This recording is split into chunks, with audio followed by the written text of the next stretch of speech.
দয়াময় মাহান্তির অনেকগুলো পরিচয়, আমি কোনটা দেব? কবি, গল্পকার, নাট্যকার।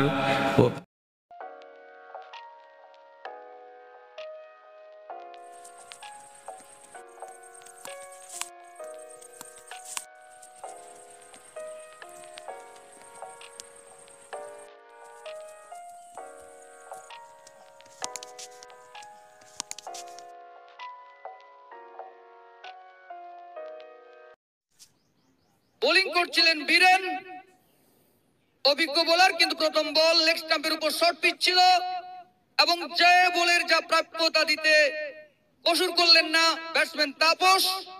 প্রথম বলটিকে পাঠিয়ে দিলেন ফাইন লেগের উপর দিয়ে সোজা সীমানার বাইরে। পরের বলের জন্য প্রস্তুত বোলার, আসছেন ওভার 2 উইকেট। মিডিল স্টাম্পে ওভার পিচ মতো ছিল, চালিয়ে খেলেছেন, ক্যাচ মতো হতে পারে এবং আউট। আউট, সোজা তুলে দিয়েছেন বল বোলারের মাথার উপর দিয়ে এবং লং অন থেকে ছুটে গিয়ে অভি সোজা লোপ্পা ক্যাচটি তালুবন্দি করতে ভুল করলেন না এবং সেই সঙ্গেই পার্থ চ্যালেঞ্জার্সের প্রথম উইকেটের পতন ঘটল।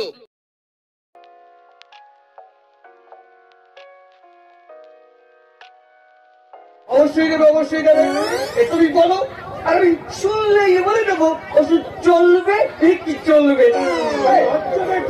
আমি বোম্বের সঙ্গে ওই ক্যালকাটাকে মিক্সার করে দেবো। এটা আমার আমাকে দেখে বুঝতে পারছো না, ওই আমার 50% ক্যালকাটা আর 50% বোম্বে। এই দেখো না আমি নাচের গানটা কেমন কম্পোজ করে দিই। এই শীতল তুই বাড়ি যাও, বাড়ি যাও।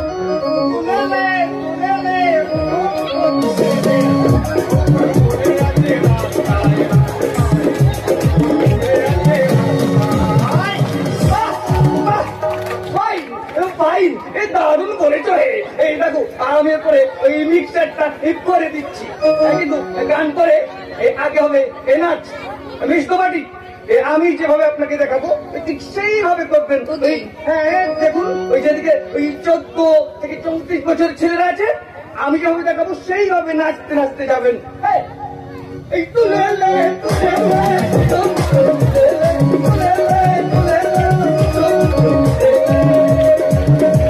গুড মর্নিং, আল্লাহকে সালাম,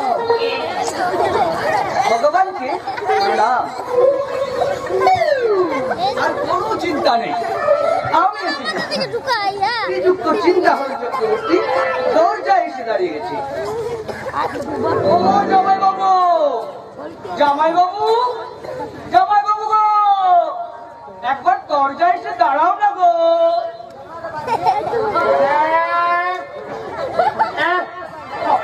খেয়ে দে কাজ নেই, ওর হতে না হতে ভিক্ষে চলে গিয়ে দরজায় দাঁড়িয়ে। আরে মাফ করো ভাই, ঠাকুর পুজো না করে আমি কাউকে ভিক্ষে দিই না। আরে কি বলছো জামাই বাবু? আমি ভিক্ষুক না, ভিক্ষুক না, আমি চিন্তা হরণ। তোমার আপন মায়ের বইয়ের পেটে, না না না, তোমার আপন বইয়ের মায়ের পেটে আপন ভাই চিন্তা হরণ। চিন্তা হরণ তুই? ছি ছি ছি ছি ছি ছি, কি কাণ্ড! তোকে তো চেনাই যাচ্ছে না রে শালা। আরে তো কি পূজা করেছিস? এগুলো ভালোবাসার কাণ্ড, ভালোবাসার কাজ। এই যে কোটটা দেখছো, এটা দিয়েছো মেজো কাকা, আর এই যে জামাটা দেখছো, এটা দিয়েছো মেজো জামাই বাবু। আর এই যে লুঙ্গিটা দেখছো না, এটা দিয়েছে লক্ষণদা। আর এই যে নেকটাইটা, এটা দিয়েছে নেপাল কাকা।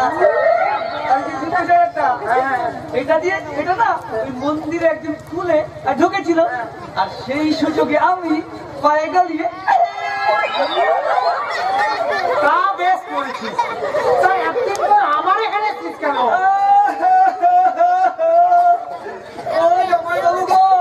তোমার কি সর্বনাশ হয়ে গেছে, সর্বনাশ।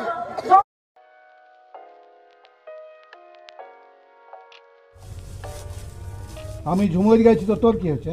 তোর কি হয়েছে? পাগলের লাজ না লজ্জা, লোকে যেমন ইয়াকে দমে ভালো বলে। লোকের কথায় আমার মনে গেছে, লোকে যেমন আমাকে খাওয়ায়।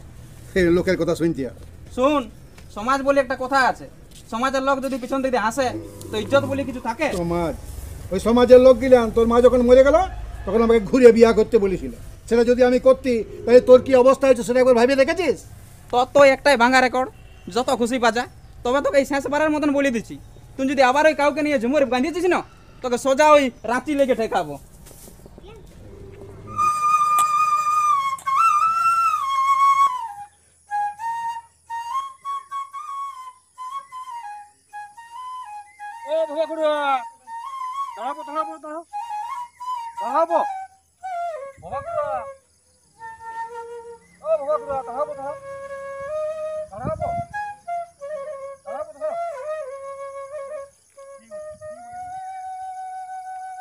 অগুরুয়া, তোমার উপর তোমার ছেলেতে খুব চটি গেছে যাবো। ও মানে? আরে ও তো আমার উপর চলতেই থাকে, এটা নতুন কথা কি? তবে তুমি যাই বলো খুড়া, তুমি এবার তোমার মতিটাকে একটু ঠিক করো। বয়সটা তো আর তোমার কোনো কম হইলেও নাই। চৈতার লেখেন তুই যে একটা আবর ছড়া ছড়া জানতে আমার বাকি নাই। যা যা নিজের কাজ করতে যা, আমার মতে তোদেরকে দেখতে হবে নাই, নিজের মতিগুলোকে ঠিক করতে যা।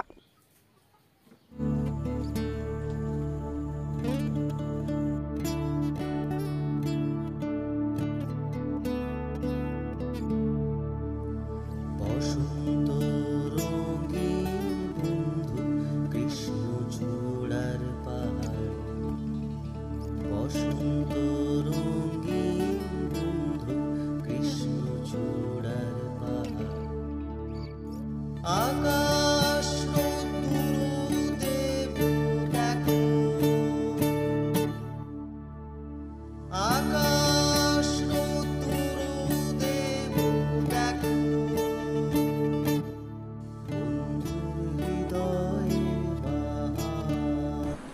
সুমনা কি বললো? আর আমার ফোন ধরছে না কেন বলতো? অনেকবার ধরে ফোন করেছি। সুমনা তোর সঙ্গে আর সম্পর্কটা রাখতে চাইছে না। কেন? না না, মানে আমার অপরাধটা কি? না, ও বলছে মন থেকে যদি সাড়া না দেয় তাহলে ফালতু সম্পর্কটা রেখে কি লাভ। বাহ, মানে যখন ইচ্ছা ধরবে আর যখন ইচ্ছা ছেড়ে দেবে। দেখ, মেয়েদের মন তো বোঝা খুব মুশকিল। ভাই ভাই একবার তুই আমার সঙ্গে দেখা করার জন্য রাজি করা না একবার। অসম্ভব রে। আর ও তো বলেই দিয়েছে ও তোর মুখোমুখি হতে আর চাইছে না। তবে হ্যাঁ, একটা এনে চিঠিটা দিয়েছে।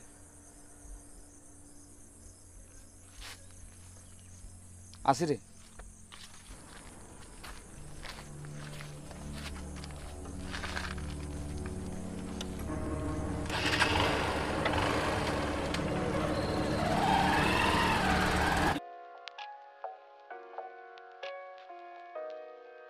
বহুভাষী দেশে ভাষা জাতীয়তাবাদী আন্দোলন প্রাসঙ্গিক পক্ষে রয়েছেন, প্রাসঙ্গিক মনে করছেন বাংলা পক্ষের সাধারণ সম্পাদক গর্গ চট্টোপাধ্যায়, কবি, ছড়াকার এবং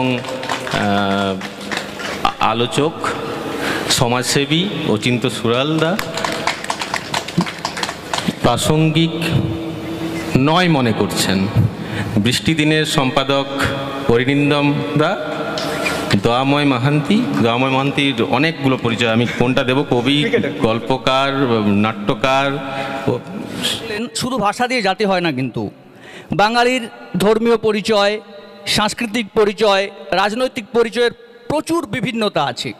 কলকাতার যে রাজনীতি তার সঙ্গে পুরুলিয়ার বাঙালির রাজনীতি কিন্তু এক নয়। আমি যখন আবার সময় পাবো তখন সেটা বুঝিয়ে দেব। বাঙালির যে ধর্মীয় পরিচয় সেটাও কিন্তু এক নয়। এই যে জাতীয়তাবাদের কথা উঠছে না, 1905-এ যখন বাঙালি বঙ্গভঙ্গের বিরুদ্ধে গেল তখন বাঙালি যে জাতিপ্রেম তার অভিমুখটা যা ছিল তার 30 বছর পরেই যখন 1947 সাল হলো, বাঙালি কিন্তু বাংলা ভাষার জন্য সেই জাতিকে রক্ষা করতে পারেনি।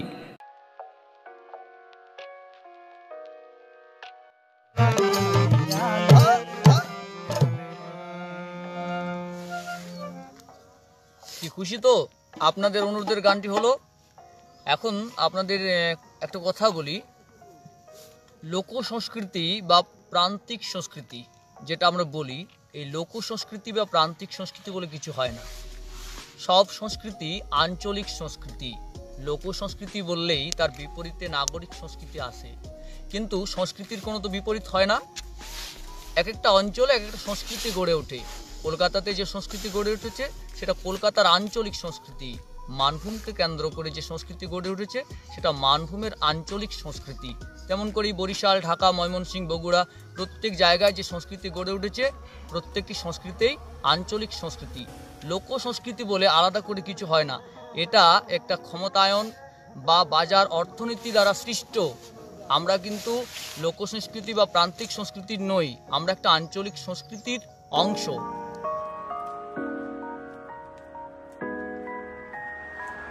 আজ তেমনি আসো তুমি, ছুঁতে পারি না আমি, ধরতে পারি না তোমায় কেন জানি না।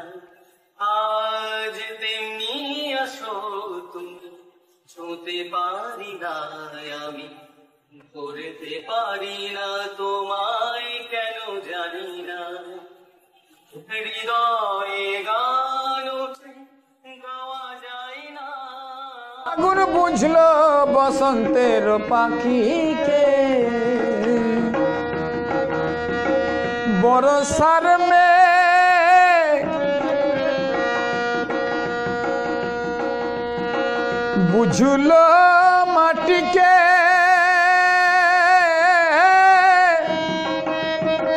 ফাগুন বুঝলো বসন্তের পাখিকে। তুমি বন্ধু বুঝলে না রে আমার মন, তুমি বন্ধু তুমি বন্ধু তুমি বন্ধু বুঝলে না রে আমার মন। উদাস পানে রই সারা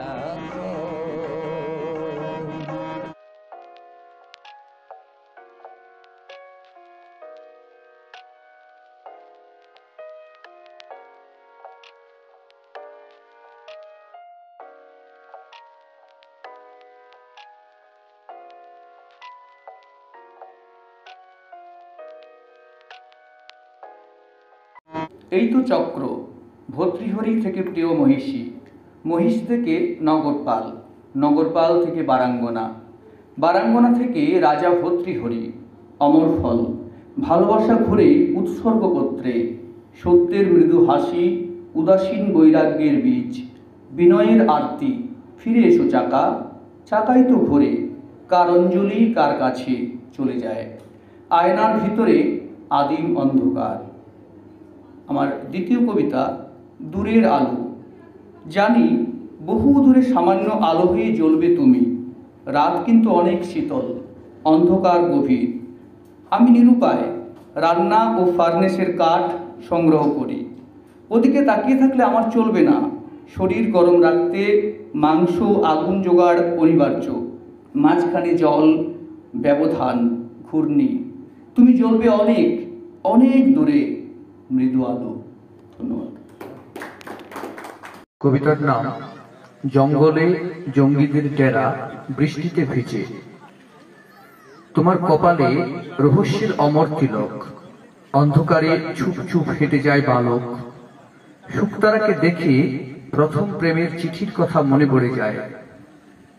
যতদিন একমুখী টান ছিল, মনে হতো সব ছেঁড়া যায়, সবখানে ওড়া যায়। জঙ্গলে জঙ্গিদের ডেরা, বৃষ্টিতে ভিজে। তার ভেতর থেকে একটা ডোরাকাটা বাঘ বেরিয়ে গভীরের দিকে চলে গেল। কারা বুঝি জ্যোৎস্না চেয়েছিল, নাবালকের পায়ের চমক পড়ে পাতাটি জ্বলে উঠল। পৃথিবীর গভীর ষড়যন্ত্রের কথা না বুঝেই সে পত্র লিখেছিল দূরের ডাকে। ঠিকানা তাকে নিষিদ্ধ ঘোরের দিকে ধাবিত করেছে। দুদিকেই টান এখন বুঝি। ব্ল্যাকবোর্ড থেকে তারাটি মুছি, অন্ধকারে বেজে ওঠে নুপুর একটি দিশলাই আঁকি। জানি না সে পথ পোড়ায় নাকি পথ দেখায়। মনসাদেবী মনসার বিষয় নিয়ে অনেকেই লেখালেখি করেছেন, কিন্তু ভাষা গুণেই এক একজন কবি আরেকজন কবিকে ছাপিয়ে গিয়েছেন। আমরা দ্রুত আধুনিকে আসি। ধরুন মাইকেল মধুসূদন দত্ত, এখান থেকে আমার আলোচনাটা শুরু করবো। মূলত মাইকেল মধুসূদন দত্ত তার কাব্য প্রতিভা কতটা আছে তা নিয়ে নানা লোক নানা কথা বলে, কিন্তু তিনি যে স্বতন্ত্র ভাষা নির্মাণ করেছিলেন এটার জন্যই তিনি কিন্তু কালজয়ী। মানে তার ওই যে ধরুন উনি লিখছেন ওই বিষয় নিয়ে অনেক মানুষ অনেক কিছু লিখেছেন, কিন্তু তার যে ভাষা, তার যে আঙ্গিক, সেই জন্য তিনি কিন্তু একটা আলাদা জায়গা তৈরি করেছেন সাহিত্যে। একটা কথা দিয়ে শুরু করব, যে কথাটি মালার মেয়ের। কবি বন্ধু, শিল্পী বন্ধু দেগা একদিন মালার মেয়েকে বলছেন, আমার মনে অনেক ভাব আসে কিন্তু আমি কবিতা লিখতে পারি না। মালার মেয়ে বললেন, কবিতা তো ভাব দিয়ে লেখা হয় না বন্ধু, কবিতা শব্দ দিয়ে লেখা হয়। অর্থাৎ ভাব অনেকের মনেই আসে, কিন্তু সেই ভাবকে কবিতায় প্রকাশ করার জন্য উপযুক্ত শব্দের প্রয়োজন হয়। কোন জিনিসটা তার ভিত্তিভূমি, আমরা কোন জিনিসটার উপর দাঁড়িয়ে থাকলে কোন অবস্থাতেই আমাদের সিদ্ধান্তগুলো ভুল হবে না। একটা ভুল সিদ্ধান্ত সঠিক হতে পারে যদি ওই ভিত্তিভূমিটার উপর আমরা দাঁড়িয়ে থাকি। সেটা কি জানো? মানব সভ্যতার চিন্তক প্রচুর এসেছে, কিন্তু সমাজকে কিভাবে সংশোধন করা যাবে কেউ ঠিকঠাক বলতে পারছিল না। কি এমন একটা জিনিস যেখানটা নাড়িয়ে দিলে পুরো সমাজটা অনেক বেশি সুস্থ সমাজ হয়ে দাঁড়াতে পারবে। প্রচুর দার্শনিকেরা এসেছে, চিন্তকেরা এসেছে, কেউ বলতে পারেনি। কেউ বলতো সমাজকে সংশোধনের জন্য সংস্কৃতির সংশোধন দরকার, কেউ বলতো সমাজ সংশোধনের জন্য পরিবার চিন্তা করা ঠিক দরকার, নানা রকম। ঊনবিংশ শতাব্দীতে একজন দার্শনিক এলেন, চিন্তক এলেন, তার নাম কার্ল মার্কস। তিনি বললেন, নাড়াও অর্থনীতিটা। মানুষকে যদি অর্থনৈতিক দিক থেকে স্বাবলম্বী করা যায় তাহলে বাকি সবটা আপনার থেকে শুদ্ধ হয়ে যাবে। পাখি সব করে রব রাতি পোহাইল, কাননে কুসুম কলি সকলে ফুটিল। কবিকার পাঠশালায় পড়া মন্ত্রের মতো সেই সুর, সুর নয় স্মৃতির মধু ভাণ্ডার। সে আমার দেশ, মাঠ, বন, নদী, আমার দেশের জারি, সারি, ভাটিয়ালি, মুর্শিদি, আরো কত সুরের সাথে মিশে আছে আমার মায়ের মুখ, আমার মায়ের গাওয়া কত না গানের কলি।